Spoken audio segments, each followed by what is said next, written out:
Hello viewers, দেখুন আমার indoor প্ল্যান্টগুলো দেখছেন, ঘরের মধ্যে থাকে সবসময়। দেখুন গাছগুলি কত সুন্দর হয়েছে। এই যেটা মানি প্ল্যান্ট, তারপরে এটা গাছটার নাম জানি না, পাতাবাহার, এটা একটা নিশ্চয়ই নাম আছে, আমি জানি না। ছোট্ট একটা ডাল লাগিয়েছিলাম, দেখুন এটা এখন কত সুন্দর হয়ে উঠেছে। ওইটা আবার এই যে ছোট্ট একটা আরেকটা টবের মধ্যে লাগিয়েছি, ওই টবটা আবার আবার এটার ভিতরে ঢুকিয়ে রেখেছি, বুঝছেন কত সুন্দর হয়ে উঠেছে ভগবানের আশীর্বাদে গাছটা। আমি আবার এই যে মানি প্ল্যান্ট এইভাবে লাগিয়েছি বোতলে,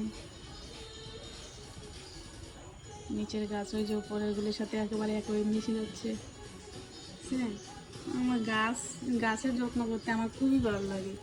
এগুলি যেমন আমার বন্ধু সারাদিনের, আমি কিছুক্ষণ পর পর গাছগুলিকে দেখি। আরও গাছ আছে আমার, অনেক গাছ দেখছেন, ওই যে গাছ, ওই যে গাছ, তারপরে ওই যে একটা গাছ দেখি, এইটাও কাছাকাছি। সেখান থেকে আবার 3টা গাছ গজিয়েছে, এই যে একটা গাছ, তারপরে ওই যে আরেকটা চারা হয়েছে, ওই যে একটা হয়েছে, আবার এটা হলো মেন গাছটা।